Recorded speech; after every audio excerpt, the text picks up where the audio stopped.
vetonya ada di Presiden Trump sebagai chairman. Trump itu mengatakan di dalam itu BOP itu piagamnya dia boleh mengundang, tapi dia boleh mendepak. Gila nggak? Nah, jadi itu hal-hal yang saya lihat di dalam piagam BOP. Ini jauh sekali dari yang divisikan oleh resolusi Majelis Umum Dewan Keamanan 2803. Seperti Inggris, Jerman dan sebagainya, itu mereka mengatakan saya pertimbangkan. Jadi nggak tanda tangan pada hari itu. Saya pertimbangkan. Ternyata sekarang mereka bilang, wah mohon maaf kita tidak bisa masuk karena tidak sesuai dengan konstitusi kita. Bahkan dianggap bahwa BOP itu punya potensi untuk bersaing dengan PBB, khususnya Dewan Keamanan PBB. Apa ya bisa? Yang kita hadapi itu Israel. Ya kan? Yang kita hadapi itu Perdana Menteri Netanyahu. Jadi kalau menurut saya, kita pun mau jadi kuda Trojan, ya enggak. Justru yang saya khawatirkan, bukan kita jadi kuda Trojan, tapi kita menjadi alat melegitimasi kepentingan Israel, kepentingan Amerika terhadap rakyat Palestina. Kalau misalnya itu bangunan-bangunan mewah itu adalah di Gaza itu. Rencananya sampai 10 tahun ya, mereka develop itu. Pertanyaan saya, apakah rakyat Palestina bisa kembali untuk kemudian mendapatkan apartemen, rumah-rumah yang sudah dibangun itu? Yang saya khawatirkan lagi, baru-baru ini di parlemen Israel diperbolehkan di tepi barat, ini bukan di Gaza ya, di West Bank, untuk rakyat warga Israel membeli dan mendapatkan tanah-tanah dari orang Palestina yang sebenarnya sudah dicagar bahwa ini tanahnya Palestina.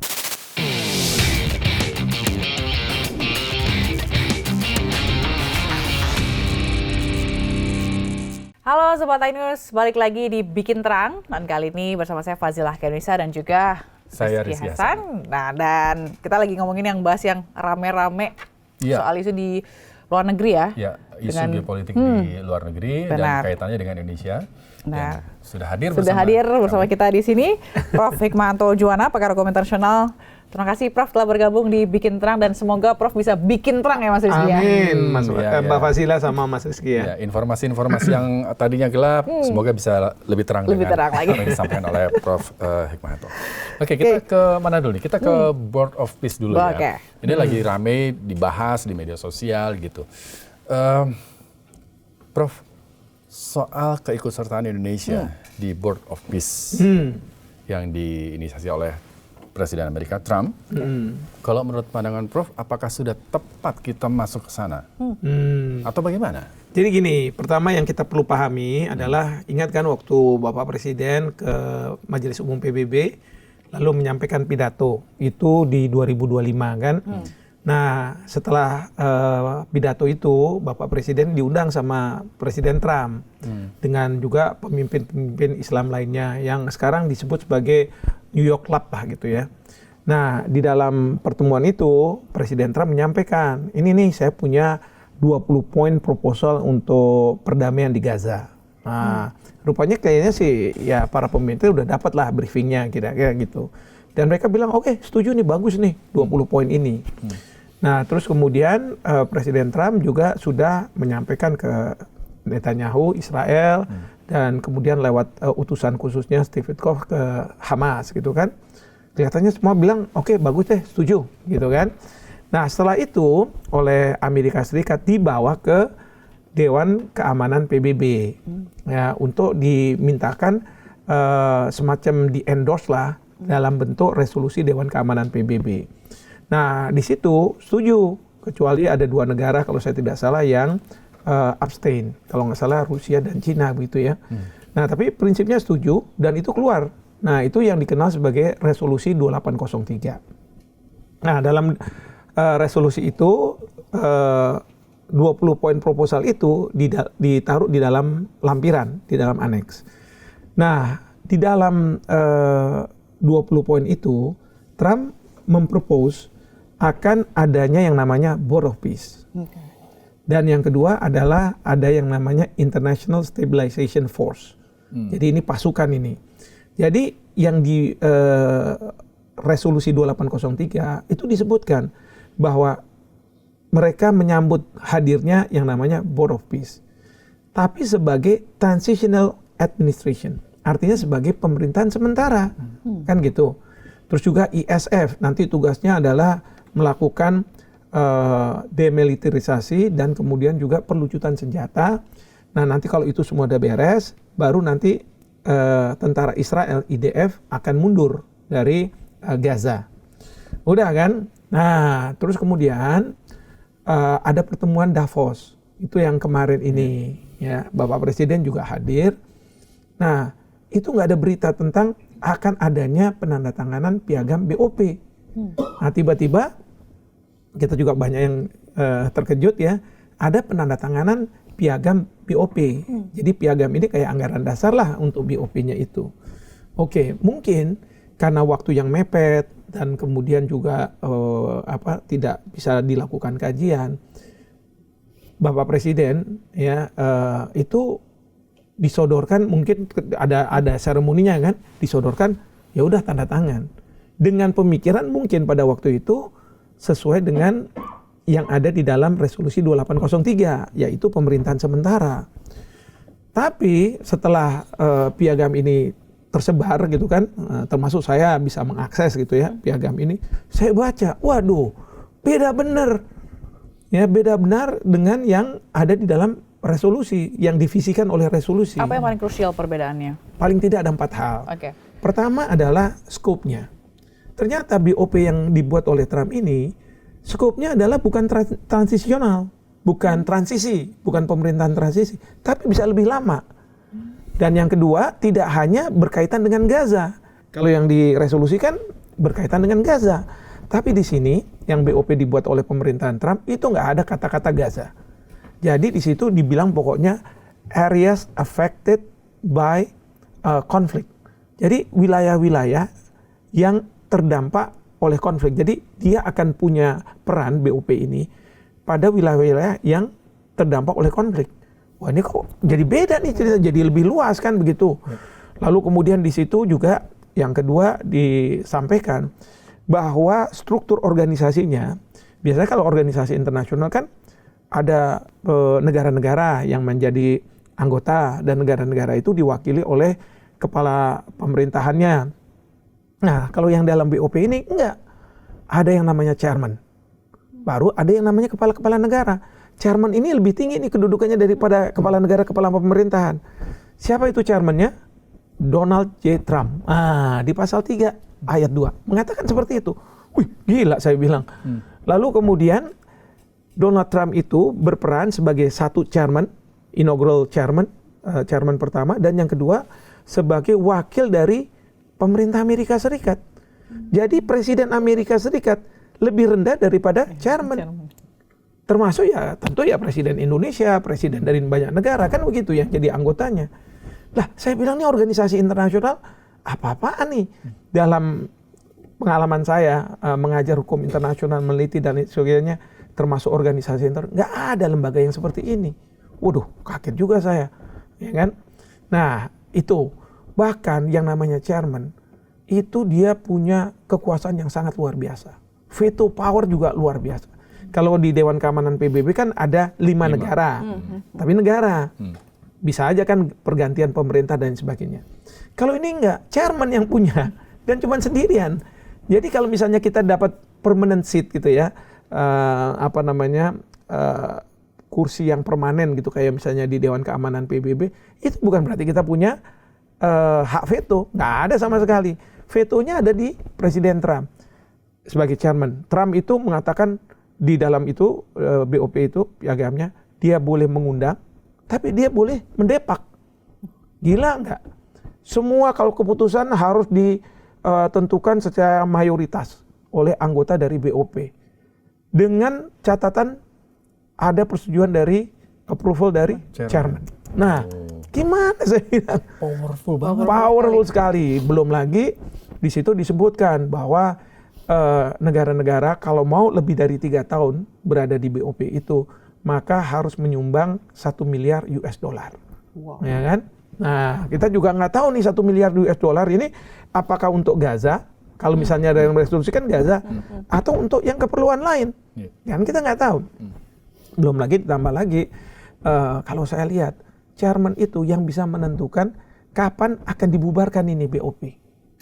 Walaupun ada ketentuan, pokoknya bisa saja berdasarkan pertimbangan dari chairman atau setiap tahun ganjil, ya itu bisa ditentukan untuk dibubarkan. Misalnya sekarang 2026, berarti masih enggak. 2027 bisa, 2028 nggak bisa, 2029 bisa. Tapi kan kita tahu nih, 2029 saya langsung berpikir Trump selesai 2029, jangan-jangan langsung dibubarin sama dia kan ya? Karena apa? Belum tentu pengganti Trump, terutama kalau dia dari Partai Demokrat, Presiden Amerika Serikat, mau berada di bawah chairman. Iya kan?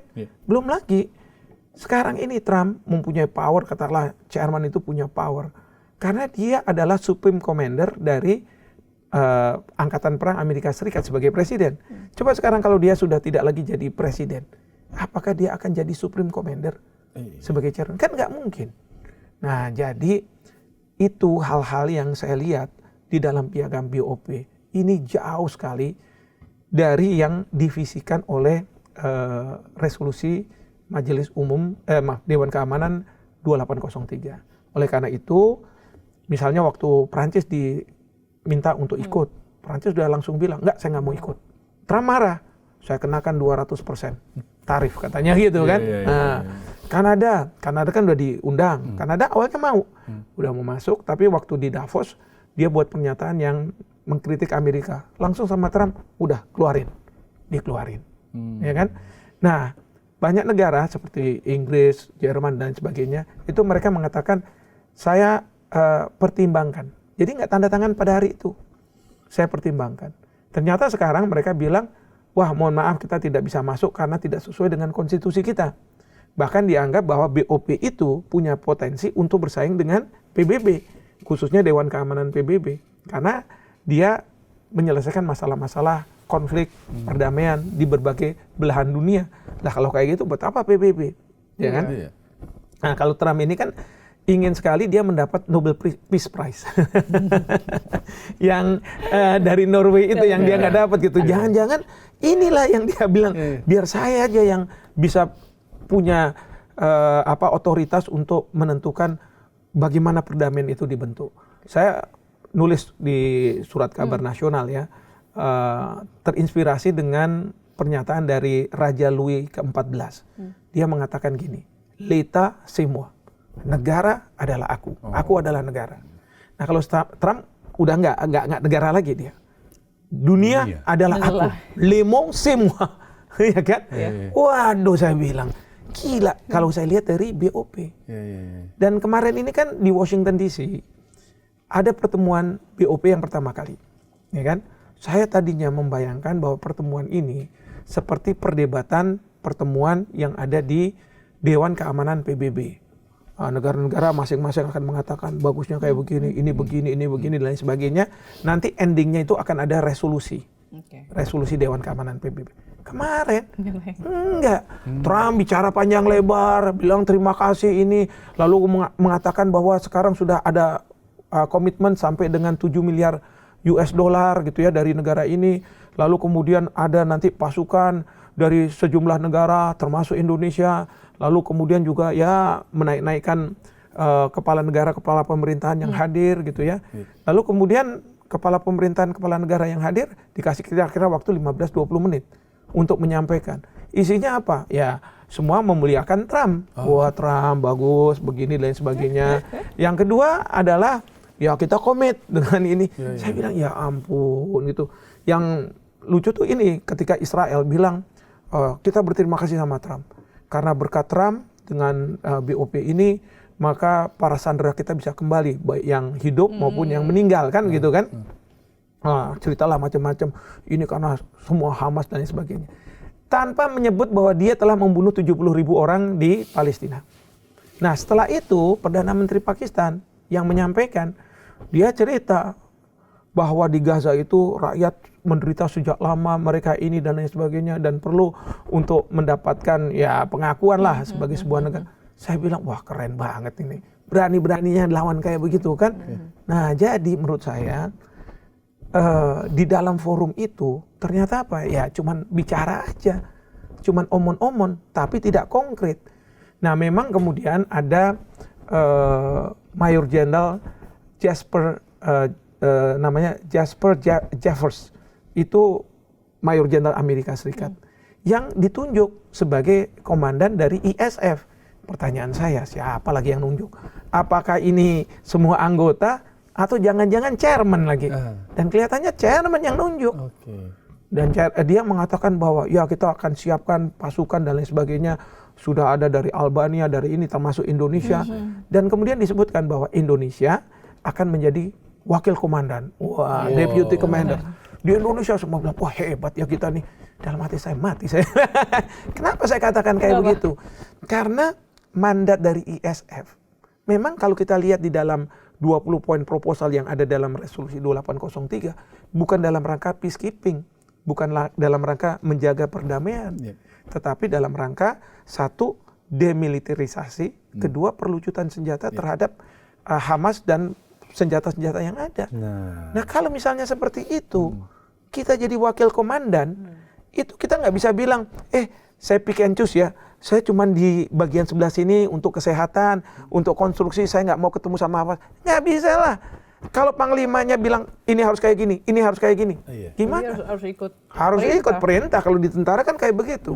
Karena gini, memang pada waktu sebelum ada pertemuan pertama itu, Kementerian Luar Negeri sudah mengeluarkan rilis yang mengatakan bahwa kalau nanti akan ada sumbangan pasukan, maka itu harus didasarkan pada mandat. Ya. Nah ini jadi debat nih, mandatnya dapat nggak? Kalau dari Kemlu sih bilangnya mungkin mandatnya dapat kan dari yang 2803 kemarin. Padahal ini mohon nggak dibodohi juga rakyat kita. Kalau misalnya ada mandat peacekeeping, itu harus mandat khusus lagi. Dan nanti akan kelihatan bahwa anggaran akan ditanggung oleh PBB. Kemudian baretnya harus baret biru PBB. Kalau misalnya nanti baretnya adalah baret misalnya masing-masing negara, berarti itu bukan dari PBB. Kemudian juga anggarannya bukan dari PBB, berarti apa? Akan ditanggung oleh masing-masing negara. Nah ini kan akan memberatkan, ya kan? Kedua di rilis itu Kemlu bilang, pokoknya kita nggak boleh berpihak, gitu kan? Dan ini untuk kemanusiaan. Oke lah, ketika sebelum menyumbang kan kita membuat persyaratan seperti itu. Tapi setelah menyumbang, udah masuk pasukan itu, emang pemerintah Indonesia, Kemlu atau katakanlah TNI bisa punya cawe-cawe terhadap pasukan yang sudah disumbang? Nggak bisa. Mereka tuh istilahnya kalau dalam tentara itu di BKO kan, ya, bawa kendali operasional. Jadi udah dibawanya si chairman dan kemudian oleh panglimanya. Di mana kita jadi wakil.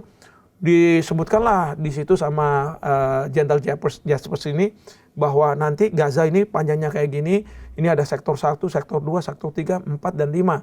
Dan 5 itu tentara Indonesia yang ada di Rafah. Kita di situ dapatnya.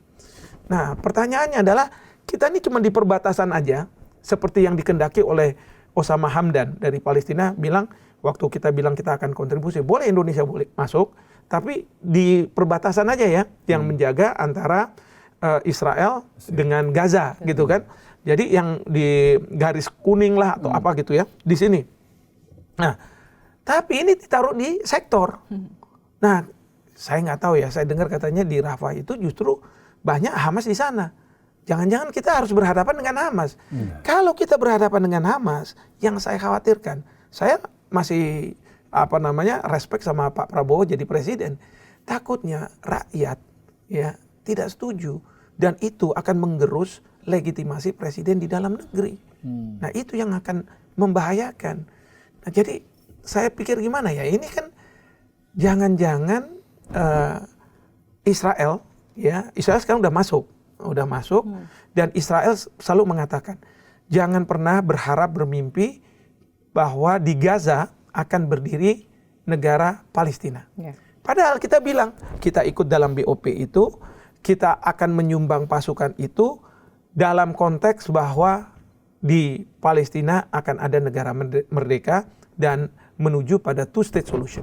Nah sekarang gimana nih kalau misalnya Israel ada di BOP, Indonesia katakanlah di sisi lain gitu ya, yang amanahi oleh Palestina untuk harus ada negara merdeka, ini berhadapan-hadapan. Dan chairman-nya di tengah, yaitu Trump.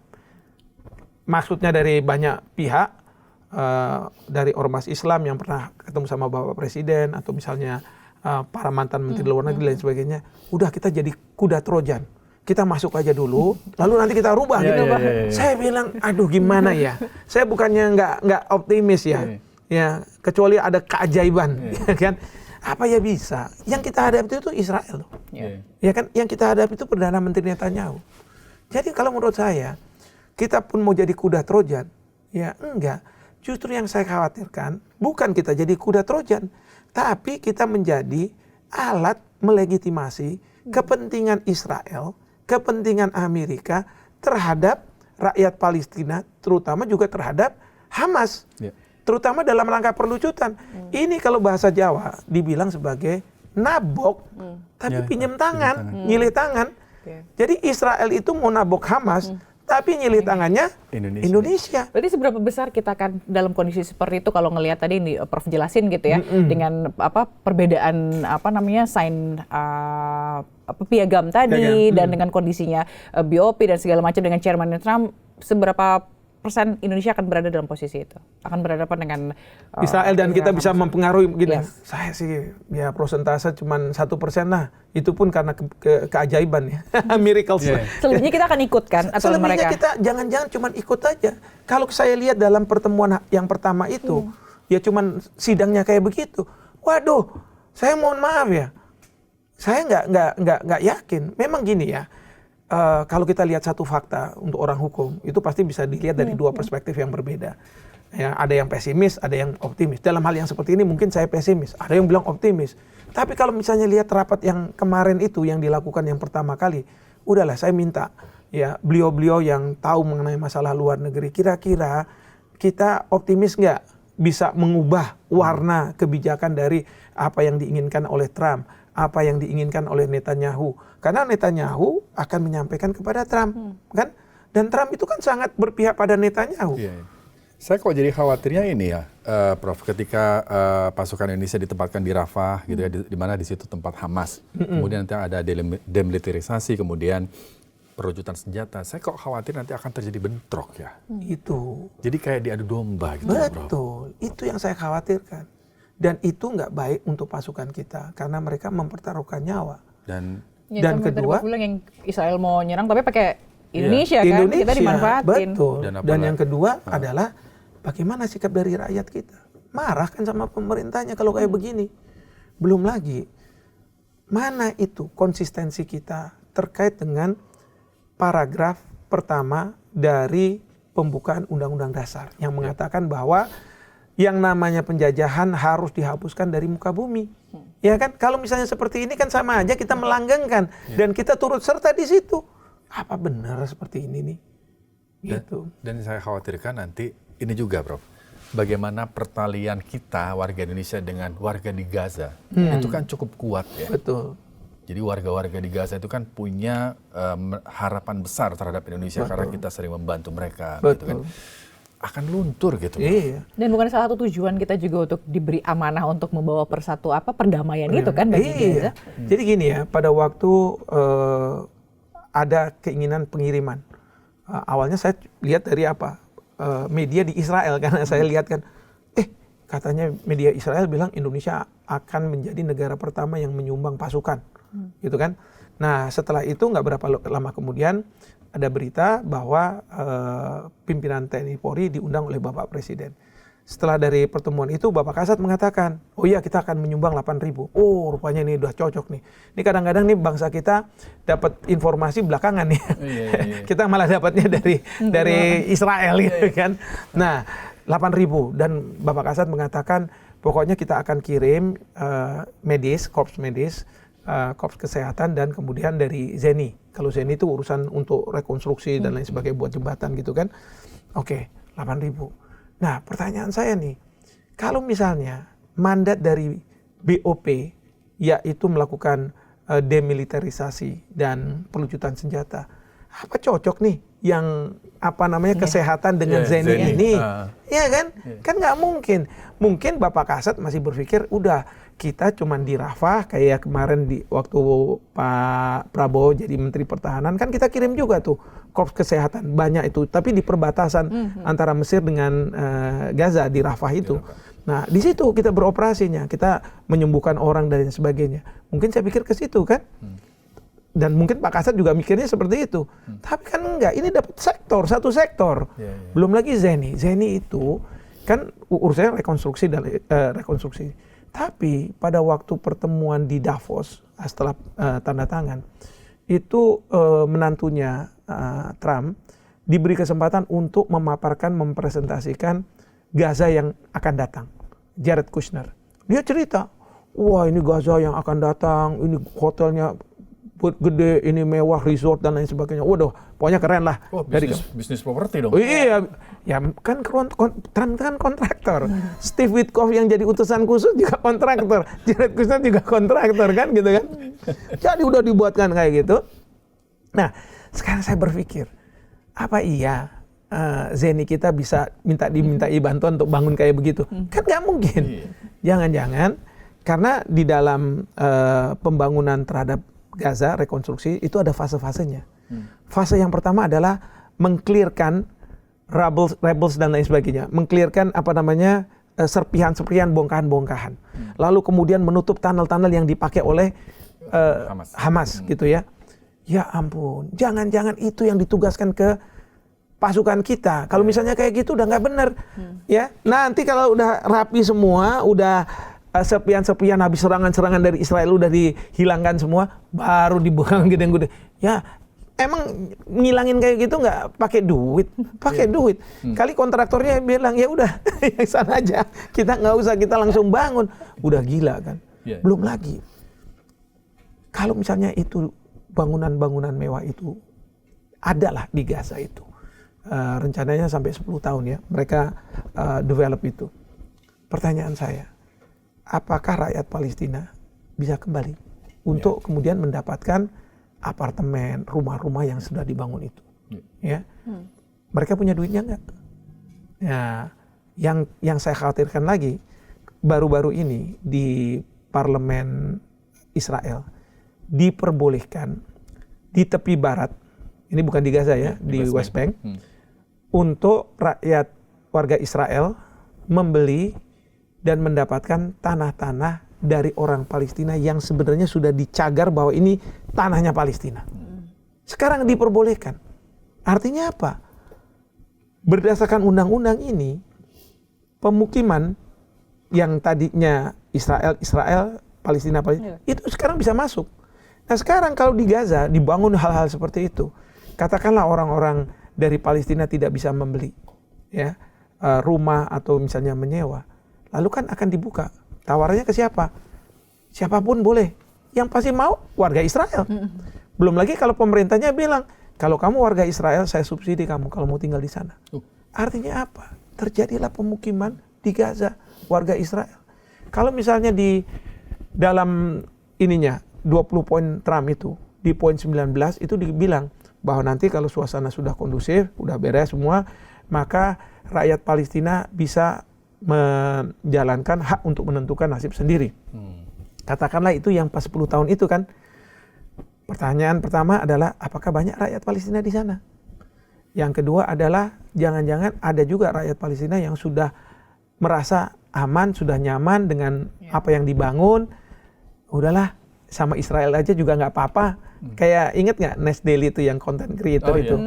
Dia kan orang Palestina. Islam gitu ya. Tapi dia bilang, saya adalah orang Israel, katanya warga Israel dengan bangganya. Nah, kalau misalnya terjadi seperti itu, katakanlah ada hak untuk menentukan nasib sendiri, saya yakin pasti mereka akan mengatakan lebih baik kita bergabung sama Israel. Dan itu mewujudkan apa yang diinginkan oleh Netanyahu, bahwa yang namanya negara Israel itu tidak hanya cuman yang sekarang ada, tapi mulai setelah dari Yordania sampai di Rafah itu semua, Gaza itu termasuk semua jadi Israel.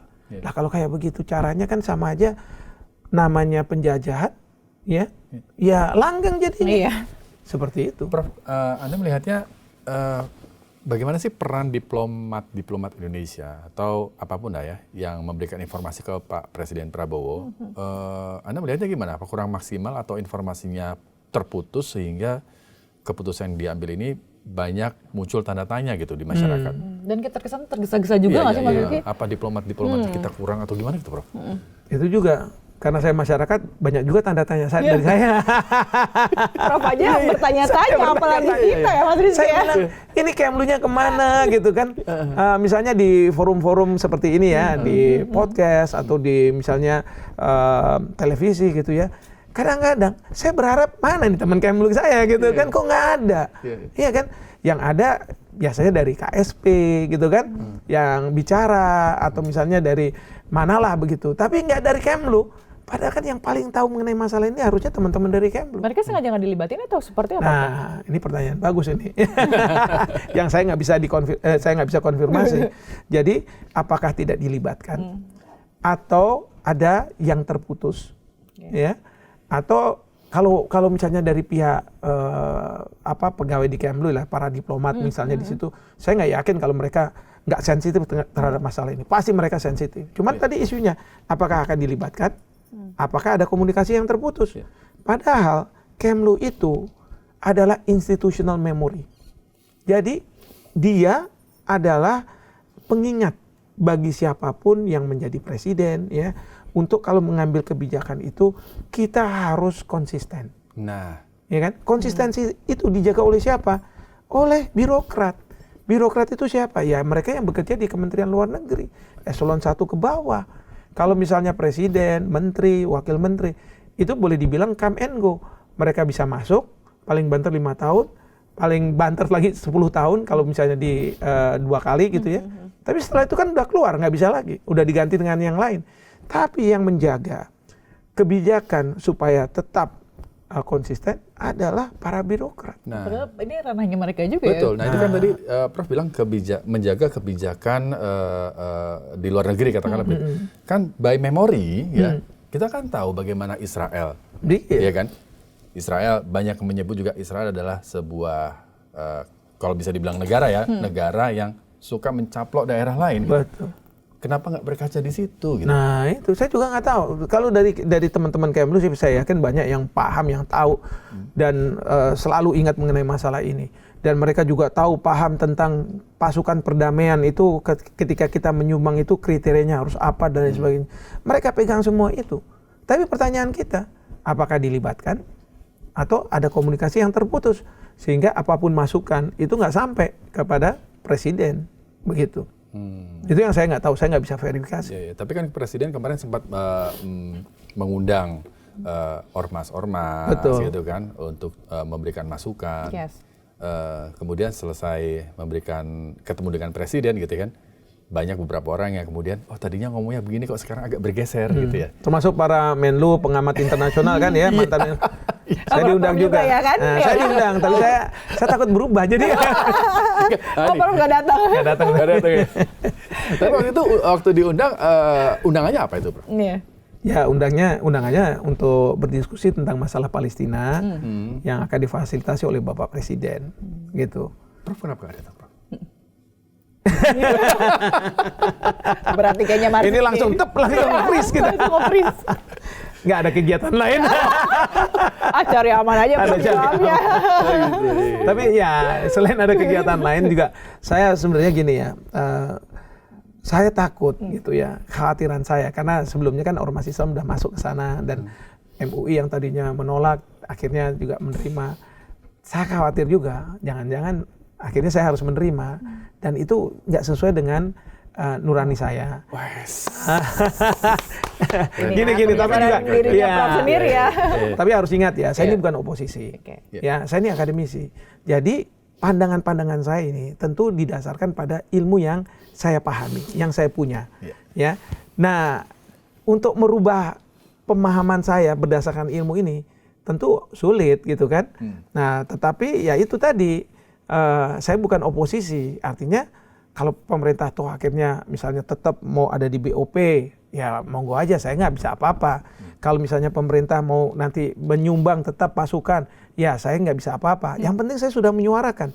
Jangan sampai ada 280 juta, ada yang punya ilmu tapi nggak ngomong apa-apa kan gitu ya. Kalau misalnya benar nggak sih? Ya, sehat dong. Makanya yang saya katakan, apa yang saya sampaikan di sini itu bukan karena spekulasi, tetapi kan harusnya ada basis-basisnya ya.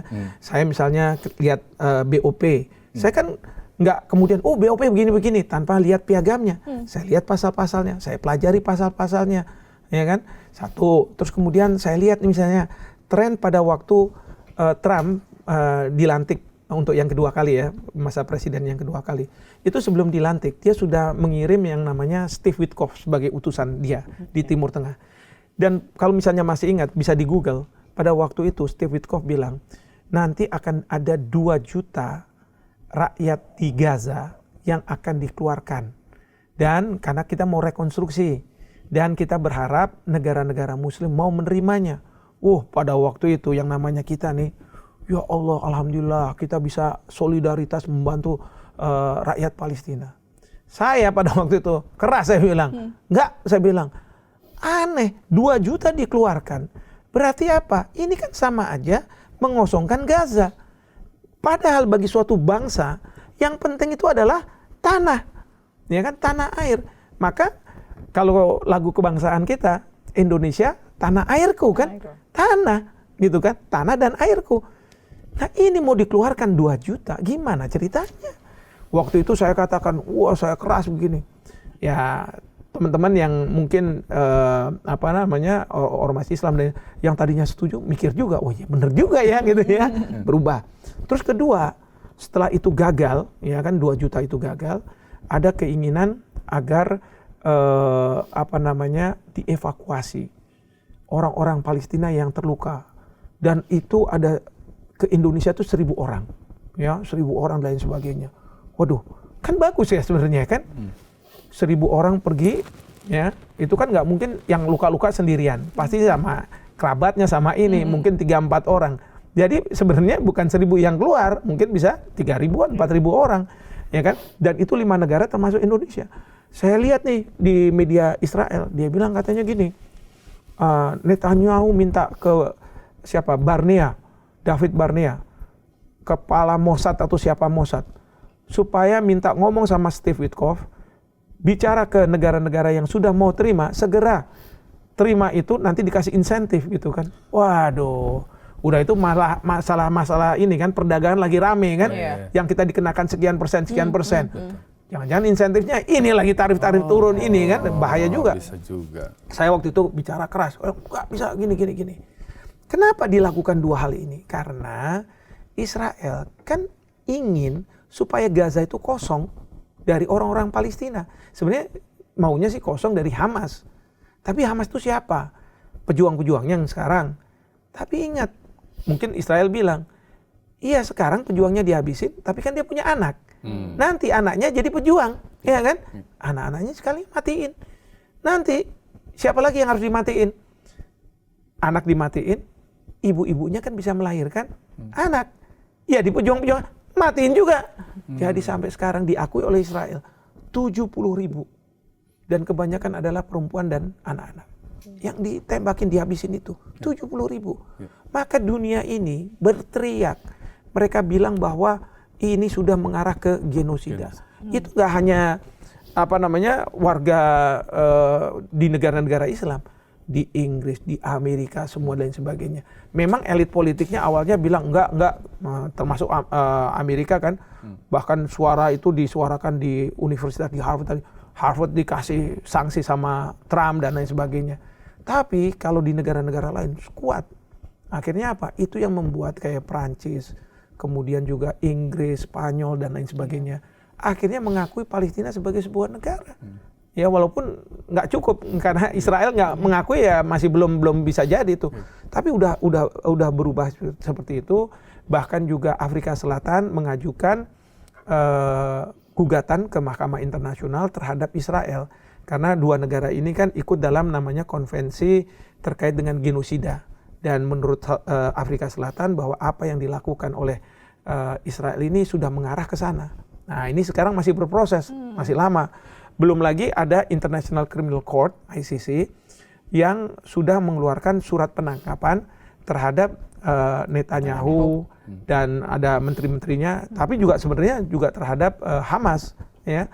Artinya apa?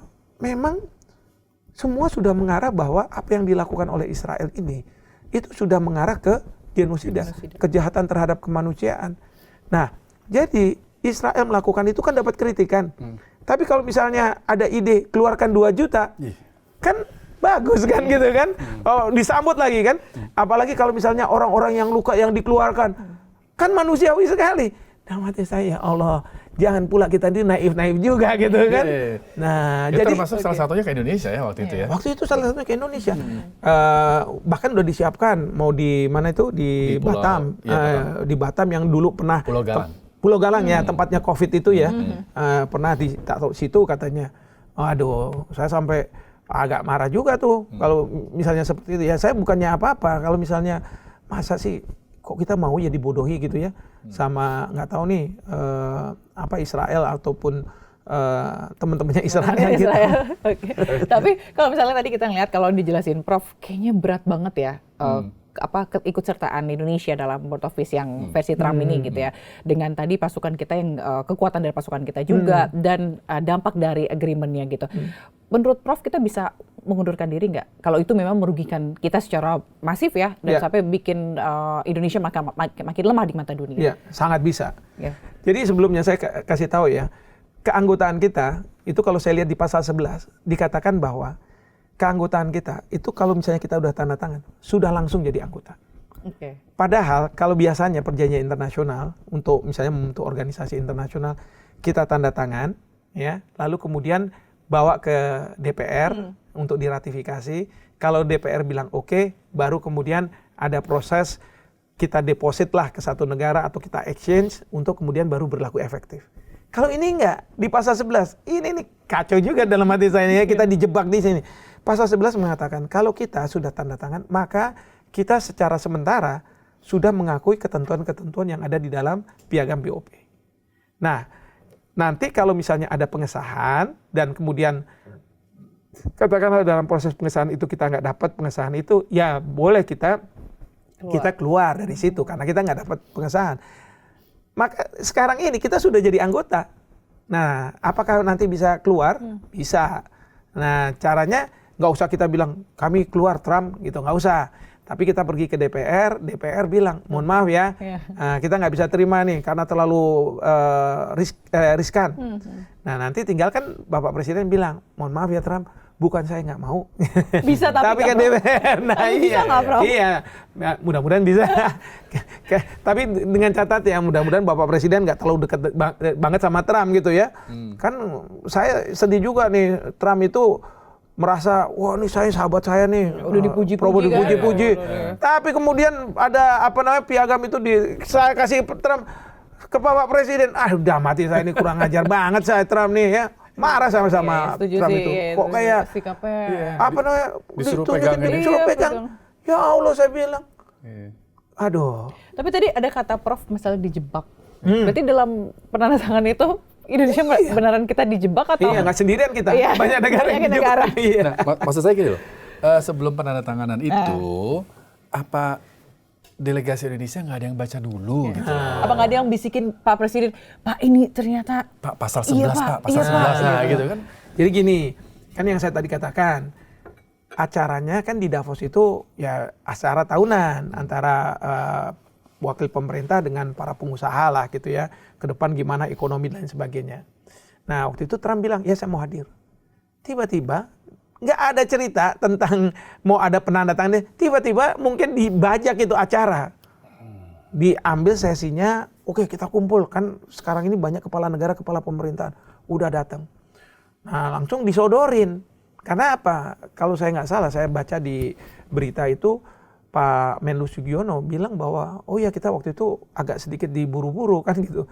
Jadi kalau misalnya dikaji ya enggak ya, dan semua kepala negara, kepala pemerintahan mungkin pada saat itu berpikir masih dalam konteks yang resolusi 2803, bukan yang dibuat oleh pemerintahan Trump ini. Jadi ya nggak ada kajian-kajian itu. Baru sekarang mulai dikaji. Oh iya ya. Ya memang sih saya awalnya yang menyuarakan ini lihat pasal ini. Karena kan saya walaupun tahu masalah hubungan internasional, tapi kan keahlian saya di hukum internasional. Jadi saya lihat pasal-pasalnya. Waktu itu sehari setelah ditandatangani, saya lihat di internet, saya cari-cari, oh dapat nih. Saya pelajari satu-satu kan, oh ini gini. Saya waktu itu, saya udah teriak-teriak, udah ngomong, wah ini aneh nih, nggak bener nih, saya macam-macam gitu kan. Tapi banyak juga, terutama netizen-netizen yang mengatakan bahwa bagus nih Bapak Presiden, kita dibawa ke level yang lebih tinggi daripada sebelumnya gitu kan. Waduh, maki-maki saya juga ya. Ya udahlah, terima aja saya, mau gimana lagi saya. Masih kena ya, masih kena. Sekarang hati-hati akun centang biru ya. Nah, Prof, sekarang kita geser dikit. Situasi di Gaza itu kan salah satu titik panas untuk geopolitik dunia ya. Nah, kemudian sempat juga bagaimana ketegangan Iran waktu itu kan dengan Israel. Nah, kemudian sekarang mulai hangat lagi nih antara Amerika dengan Iran ini. Nah, banyak yang bilang, wah ini bisa jadi pemicu perang dunia 3. Apa benar, Prof? Bisa jadi kayak gitu. Jadi gini, kenapa memanas lagi di Iran itu, ini kan pasca Venezuela. Ya kan? Venezuela, Trump merasa, wah bisa juga ya, gitu ya, mengganti pemerintah, kan gitu kan, dengan cara serang aja, cokok, langsung, wah diadili, cari alasan gitu kan. Nah, dunia bilang, ini melanggar hukum internasional. Menurut pasal 2 ayat 4 Piagam PBB, hubungan antar negara itu tidak boleh, misalnya menggunakan kekerasan, ancaman kekerasan atau kekerasan untuk diarahkan ke teritorial integritas dari suatu negara. Yang dilakukan Trump kan gitu. Tapi apa kata Trump? Saya nggak butuh hukum internasional. Yang menentukan boleh atau tidak adalah moralitas saya, katanya. Ya. Standar moralnya ada di Trump. Di Trump. Kan dunia langsung bingung. Waduh, kok kayak begitu, gitu kan? Mana ini? Oh, hukum internasional, mana ini multilateralisme? Jadi nentukan Trump. Udah, tapi kan siapa yang berani lawan Trump? Nggak ada kan negara.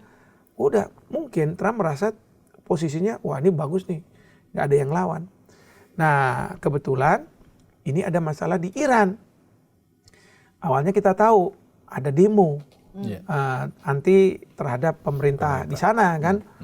Demo karena gencetan ekonomi dan lain sebagainya. Gimana nggak terjadi gencetan ekonomi, orang diembargo sama Amerika sama banyak negara kan.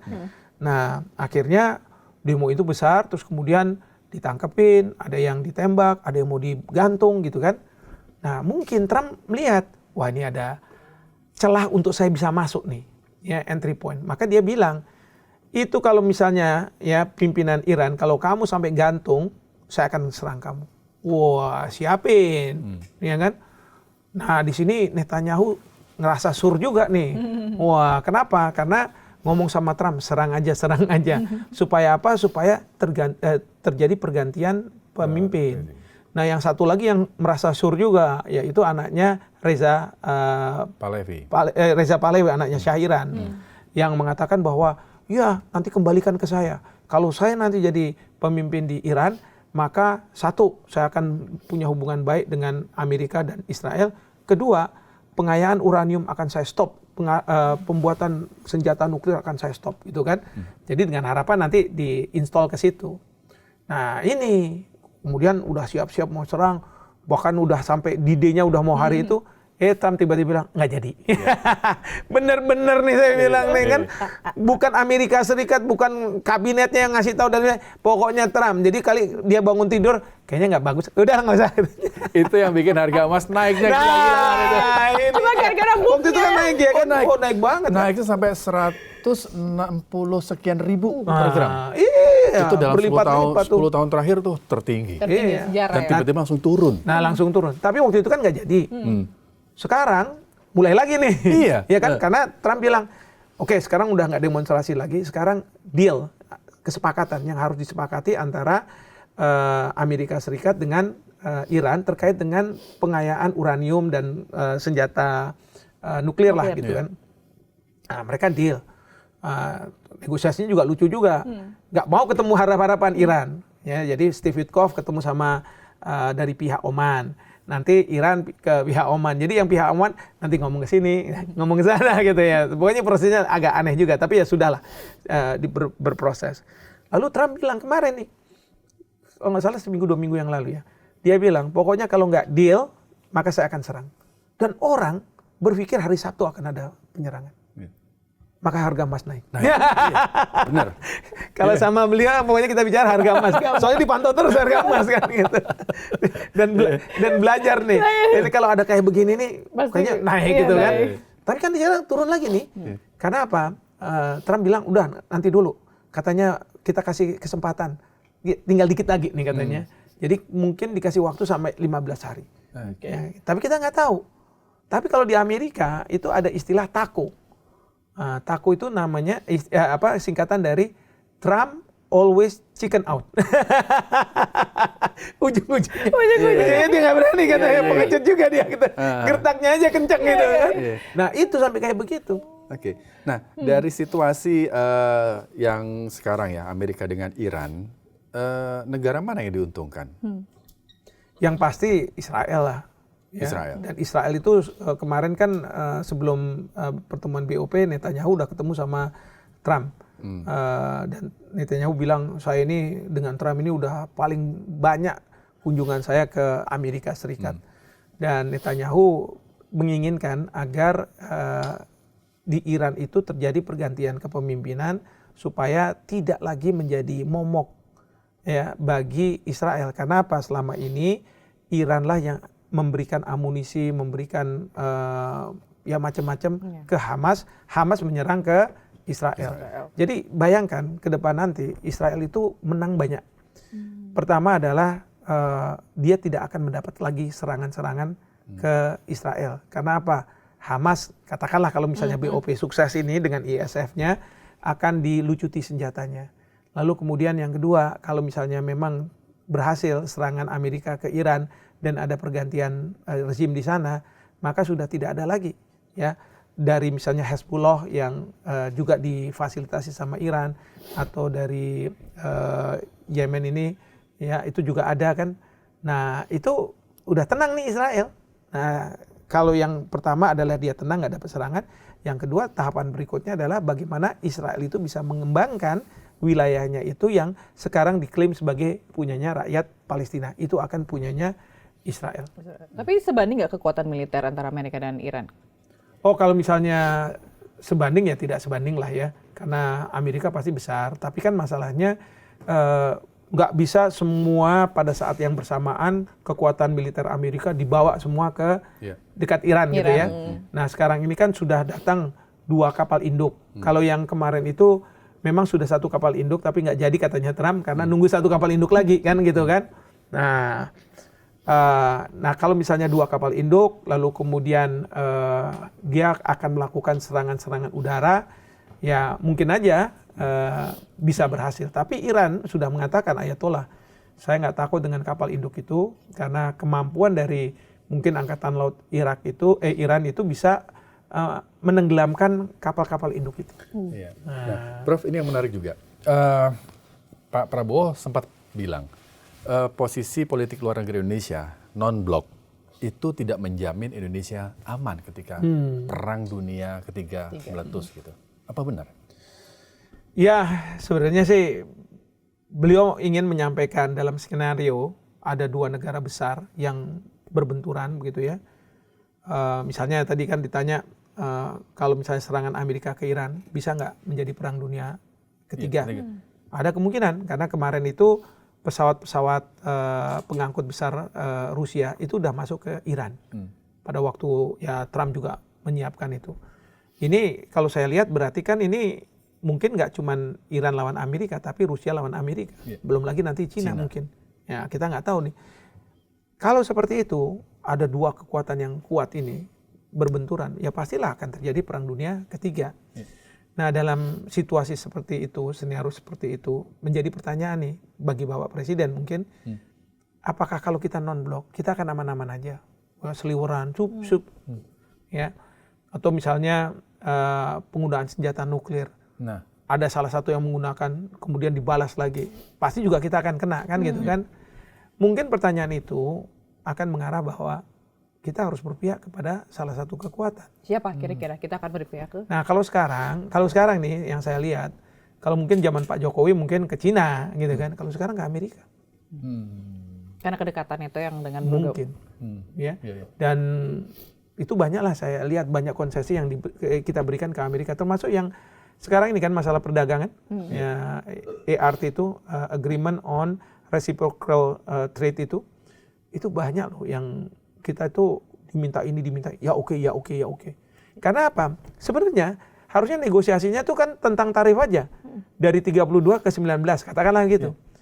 Tapi ditumpangi sama yang namanya USTR. US, United States Trade Representative. Jadi USTR ini adalah lembaga di Amerika Serikat yang menerima aduan-aduan, keluhan-keluhan dari para pelaku usaha di Amerika di seluruh dunia terkait dengan berbagai masalah.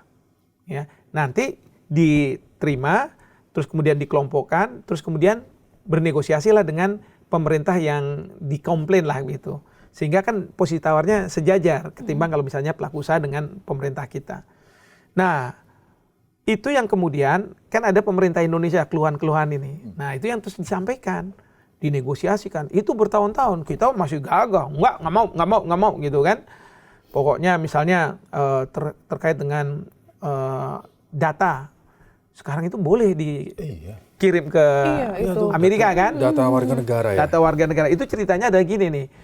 Misalnya ambil contoh lah, ada apa namanya yang biasa film-film gitu kan. Kita kan jadi langganan nih. Nah, mereka harus punya PT di Indonesia. Nah, PT itu karena dia Badan Hukum Indonesia, maka informasi tentang pelanggan Indonesia nggak bisa dia kirim ke negara asalnya, ke Amerika. Nah, itu jadi komplain. Nah, karena apa? Di negara asalnya dia kan kepingin mempelajari perilaku dari pelanggan Indonesia ini dan sebagainya gitu kan. Profiling ya? Profiling kan gitu. Nah tapi karena nggak bisa karena ada undang-undang PDP yang mengatakan sebenarnya sih bisa, tapi strict banget nih ketentuannya. Nah, akhirnya ini nih yang jadi masalah. Maka dalam perjanjian itu masuk. Jadi nggak cuma yang 19% ini, tapi juga isu tentang masalah data. Kemudian juga ini nih Indonesia nih payah juga nih katanya karena ada undang-undang yang sertifikasi halal gitu kan. Jadi barang dari Amerika harus disertifikasi dulu halal oleh Indonesia. Padahal juga ada barang-barang dari Amerika misalnya makanan gitu ya yang sudah dapat sertifikasi halal dari Amerika kan. Tapi kan harus disertifikasi halal dulu Indonesia. Karena siapa tahu halalnya Amerika nggak sesuai dengan halalnya Indonesia kan gitu. Kalau di Timur Tengah kayak begitu. Karena kan misalnya Iran Syiah gitu ya. Kalau misalnya ini Sunni, halalnya Sunni belum tentu halalnya Syiah loh. Iya kan? Jadi wajar menurut saya kalau pemerintah Indonesia mengatakan harus kita sertifikasi. Wah itu pelaku-pelaku Amerika bilang wah nggak benar nih katanya kayak begini. Belum lagi semua harus ini harus itu. Nah mereka masukkanlah oleh USTR dimasukkan dan dinegosiasikan, ya kan? Nah isu-isu itu yang kemudian oleh pihak Amerika Serikat, oke, Indonesia, saya nanti ngomong sama Trump deh, untuk kamu dari 32% jadi 19%. Tapi isu-isu ini kamu beresin juga, gitu kan? Kan ditunggang gitu kan berarti. Belum lagi ditambahin lagi. Mungkin Trump bilang kita nih defisit nih. Surplus perdagangan. Jadi udah Indonesia kamu beli dari saya. Itu kan yang energi sekian ini sekian. Berarti lebih boncos kita ya, Prof? Iya, itulah makanya yang saya katakan. Ya artinya dia punya kesempatan. Karena gini ya, kalau misalnya negara-negara lain waktu Trump mengenakan sekian persen, Indonesia 32%. Negara-negara lain tunggu dulu, biarin aja yang lain rame dulu gitu kan. Kalau kita udah buru-buru panik nih, kita gimana dan sebagainya. Akhirnya gitu, karena kita udah panik, datang duluan, udah mudah sama mereka didikte. Ini ya semua. Berarti itu kan peran diplomasi dong harusnya yang begitu. Iya. Tapi kan jalan diplomasinya. Ya itu. Tapi kan diambil alih sama Pak Menko Perekonomian. Tapi Prof, misalnya kan ini kan kesepakatan yang kemarin, yang kita 19%. keputusan baru nih emangnya Amerika Serikat ya 10%, tidak akan mungkin berubah lagi. Nah, kesepakatan kita tadi transfer data, pembelian di beberapa sektor dan segala macam sertifikasi gitu-gitu, itu kan bisa batal atau kita buat agreement baru atau gimana, Prof? Kalau dari segi hukum internasional. Kalau dari sisi saya harusnya udah batal tuh. Karena apa? Karena kan ada putusan Mahkamah Agung yang mengatakan bahwa kewenangan Trump untuk mengenakan tarif-tarif itu tidak legal gitu ya, tidak sah. Nah, karena kita kan juga dikenakan 32%. Tapi kan kemudian ada ikutan. Nah, karena ikutan jadi kalau ini dibatalkan harusnya batal juga dong. Nah, harusnya nggak berlaku. Nah, itu satu. Yang kedua, memang kita sudah tanda tangan. Tapi dalam perjanjian itu dikatakan bahwa ini harus dibawa ke masing-masing otoritas untuk disahkan, diratifikasi. Nah, ini kan berarti kan harus dibawa ke mana nih, gitu kan? Saya sih berharap ke DPR, tapi bisa saja nanti dari kantor kepresidenan bilang nggak, cukup di presiden aja, karena bisa juga diratifikasi oleh Perpres. Nah, kalau misalnya itu nanti kan dilihat, dibuka, jadi belum bisa langsung berlaku. Nah, itu bisa disetujui sama DPR atau misalnya presiden sebagai ini, tapi bisa juga tidak. Kalau tidak kan nggak jadi. Nah, saya sih berharap tidak, gitu kan? Kita berharap ya. Kita berharap. Tapi kalau misalnya pun jadi, setelah nanti ada exchange dari dokumen ratifikasi, ada waktu 90 hari untuk kemudian baru bisa berlaku efektif. Jadi mungkin nggak dalam waktu dekat, ya. Tapi kalau misalnya itu semua ya tidak dimasalahkan, ya mungkin akhir tahun ya sudah berlaku efektif. Tapi lagi-lagi yang saya harus tekankan adalah harusnya dengan ada putusan Mahkamah Agung, maka ini bubar semua perjanjian ini. Tapi kan Pak Menko mengatakan kita akan cek dulu sama Amerika. Ya, saya bilang apa yang dicek? Udah anggap aja udah batal aja. Daripada repot. Kenapa sih kita jadi good boy kayak begini gitu kan? 10% pun masih bisa dinego harusnya ya. Iya. Nah, sekarang sudah 10%. Nah, tapi sama Trump dibilang kan dia kenakan 10%. Dinaikin lagi sama dia 15%. Jadi bisa suka-suka dia nih. Jadi tidak hanya standar moral ya, standar ekonominya by Trump value gitu ya. Trump values. Makanya itu dalam segala hal, dan dia selalu kalau misalnya berhadapan dengan negara untuk ditekan. Ini kan dia pebisnis kan, pelaku bisnis kan suka gitu kan. Neken nanti ini pakai poker face gitu kan. Nah, jadi instrumen untuk menekan itu dua. Satu adalah tarif, yang kedua adalah kekuatan militer. Jadi kan Trump selalu bilang misalnya sama Perancis, kamu nggak ikut, oke, saya kenakan 200% ya. Greenland mau dicaplok, kamu nggak setuju, oke, saya kenakan 8% ya. Coba digituin terus. Itu makanya benar juga Mahkamah Agung.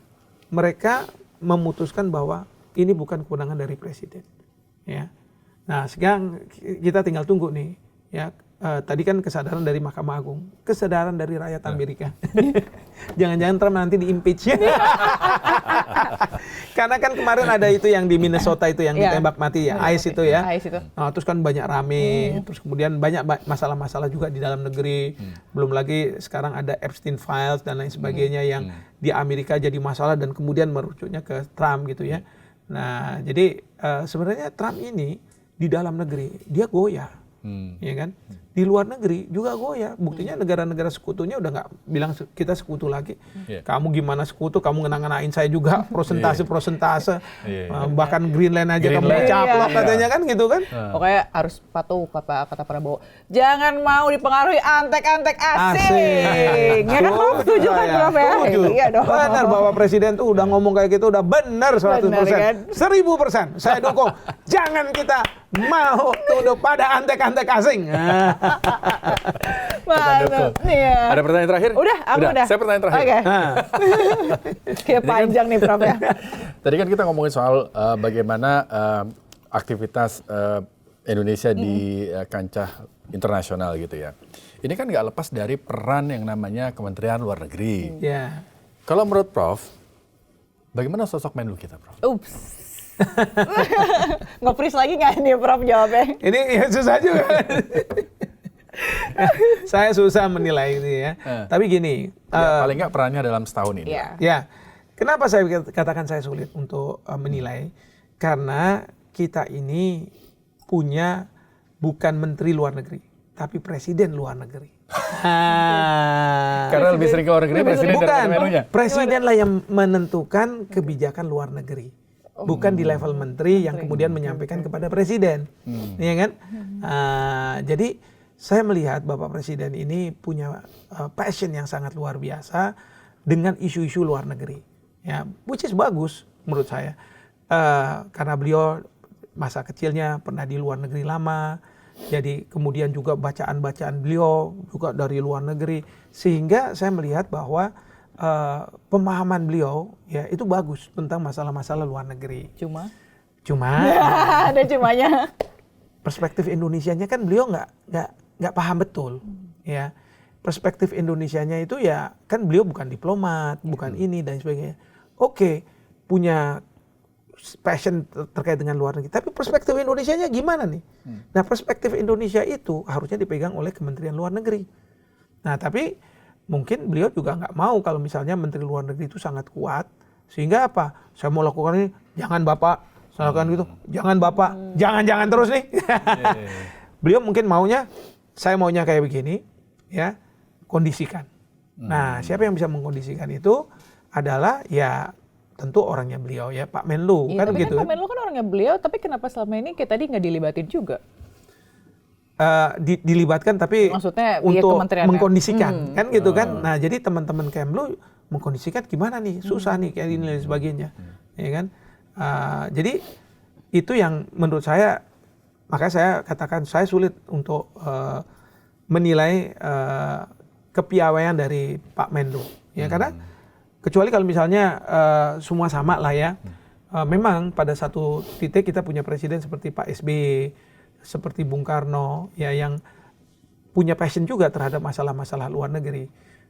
Bung Karno pada waktu itu mungkin juga seperti sekarang Kemlunya kurang kuat lah, tapi beliau ini yang punya percaya diri tinggi dan dia mungkin karena lama di partai politik, jadi melihat negara-negara ini ya seperti di partai-partai lah, bagaimana mengakomodasi dan sebagainya. Jadi beliau itu ya dikenal gitu kan. Nah, kemudian Pak SBY, tapi kalau Pak SBY itu dia punya Menlu yang memang bisa memfasilitasi dan memberi pemikiran-pemikiran luar negerinya seperti apa gitu ya. Jadi beliau nggak main sendiri lah kira-kira. Nah, tapi kalau misalnya Pak Prabowo mungkin beliaunya kepinginnya nggak saya yang nentukan. Ya, misalnya terkait dengan Cina, waktu pertama kali ke luar negeri sebagai presiden itu kan membuat joint statement sama Presiden Xi Jinping. Nah, di situ ada hal yang sangat ramai dibicarakan nggak hanya di dalam negeri tapi secara internasional, yaitu terkait dengan 9 garis putusnya Cina, klaimnya Cina 9-10 garis putusnya Cina. Karena menurut presiden itu kan akan bersinggungan sama Natuna kita di Natuna Utara ya, tapi bukan kedaulatan, hak berdaulat. Itu beliau mengatakan kita buat joint development. Kalau joint development berarti kita mengakui. Padahal selama ini presiden di Indonesia selalu mengatakan bahwa tidak ada itu yang namanya 9-10 garis putus. Sehingga nggak pernah akan ada joint development. Wah, ramai. Termasuk saya waktu itu saya bilang nih, apakah sudah bergeser nih kebijakan pemerintah kita terkait dengan 9 garis putus itu? Ramai. Dan itu luar negeri juga ramai. Karena apa? Indonesia itu dianggap sebagai negara yang tidak mau mengakui. Dan Filipina, Vietnam dan sebagainya merapat ke Indonesia karena Indonesia kamu berani. Udah saya ikut sama kamu. Amerika segala juga kayak begitu. Jadi kaget juga. Wah, dunia pada ramai gitu kan. Nah, kemudian kan setelah dari dari Beijing, beliau berangkat ke Washington DC. Di Washington DC buat joint statement. Joint statementnya bertolak belakang dengan yang di Cina yang mengatakan bahwa terkait dengan zona laut harus tunduk pada hukum internasional dan UNCLOS. Padahal Cina tuh paling nggak suka kata-kata UNCLOS itu kalau bicara soal 9 garis putus. Ya, karena ada putusan di Permanent Court of Arbitration yang tidak mengaku itu. Dan take note dengan putusan itu. Saya bilang, waduh. Jadi gini, ya mungkin Bapak Presiden harus juga paham bahwa yang namanya Kementerian Luar Negeri itu ada untuk meng-keep ya, mempreserve yang namanya institutional memory. Jadi siapapun beliau harus mendengar juga nanti di celah-celah mana yang kita bisa melakukan improvement, di celah-celah mana kita bisa melakukan improvisasi. Nah itu, tapi kan harus ada nih kebijakan yang terus. Sama seperti kayak di misalnya ya di sistem parlemen lah di Inggris, di mana itu yang namanya Jepang, perdana menteri itu kan bisa-bisa cuman hitungan bulan, ya kan? Lalu diganti karena ada pemilu ulang dan sebagainya. Itu tapi kebijakan mereka kok bisa terus gitu. Bukan karena nggak punya GBHN, enggak, mereka nggak punya GBHN. Tapi karena para birokratnya ini yang menjaga konsistensi kebijakan. Obama pernah mengatakan, pokoknya nanti kalau saya menang jadi presiden, itu namanya Guantanamo Bay akan saya tutup. 2 kali dia jadi presiden di Amerika 8 tahun, nggak ditutup-tutup juga. Ya kan, mungkin para birokratnya bilang, Bapak Presiden jangan ditutup. Karena nanti kalau ditutup, mereka punya dendam dan lain sebagainya, mereka menggerakkan, bisa melawan kita juga. Akhirnya, ya dibiarin kayak gitu kan, kalau dari sisi hak asasi manusia nggak benar. Padahal Obama dari Partai Demokrat pasti mengusungnya hak asasi manusia. Tapi kalau dibilang kayak begitu ya udah stop dia. Ya kan? Oke. Menarik ya. Jadi banyak yang akhirnya lebih terang Lebih gitu terang. ya. Insya Allah. Terang banget gitu ya. Tapi yang jelas kami di sini mendukung Pak Prabowo untuk tadi jangan percaya dengan antek asing. Jangan mau dipengaruhi antek asing. Dan beliau ini kalau udah bicara kedaulatan, ini kedaulatan kita, wah udah top lah gitu ya, luar biasa. Mudah-mudahan kita dukung terus Bapak Presiden. Baik, terima kasih Prof sudah hadir di sini. Dan Sobat iNews dimanapun Anda berada, terima kasih Anda sudah menyimak podcast ini, Bikin Terang. Dan kami nanti akan hadir kembali dengan isu-isu yang menarik. Saya Rizky Hasan. Saya Fazila Kanisa. Terima kasih dan sampai jumpa. Thank you, Terima kasih, Prof. Fazila. Terima kasih, Prof.